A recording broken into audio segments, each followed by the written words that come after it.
সবাই হয়তো ভাবছো যে আমরা ব্যালকনিতে দাঁড়িয়ে কি করছি, কিন্তু আমরা ব্যালকনিতে আসলে দাঁড়িয়ে করছি একটাই কাজ, এই যে মিরর দেখছি। যেহেতু আমাদের এখানে বাড়িতে আয়না নেই, তাই জন্য আমাদের গরিবী লাইফস্টাইল এটাই চলছে যে আমাদের লাস্টে জানলাতে মুখ দেখতে হয়। বাট ঠিক আছে, অ্যাডজাস্ট করে নিচ্ছি আমরা, তাই তো? কিছু বলতে চাও তোমার এই দুঃখের বিষয়ে?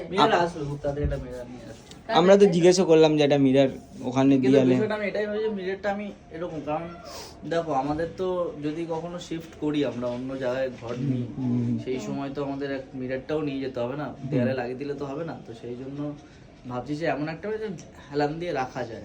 আর কাঁচ এমন একটা জিনিস একটুখানি লাগলেই ভেঙে আমাদের যাবে। এই সাইজ হলেও তো হয়, এরকম সোজাসুজি লম্বা। হ্যাঁ এরকম এইটা পার্টিকুলারলি এইটুকুনি জায়গাটা হলেও হয়। অ্যাকচুয়ালি পুরোটা দেখতে পারলে বেশ ভালো লাগে। হ্যাঁ তাহলে কি বলতো পুরো একদম দেখা যাবে। এইটা কাঁপাচ্ছে এতদিন ধরে না। গাইস আমরা কিন্তু অনেক রোগা হয়ে এসেছি, তোমরা কমেন্ট করে জানাও আমরা কতটা রোগা হতে পেরেছি।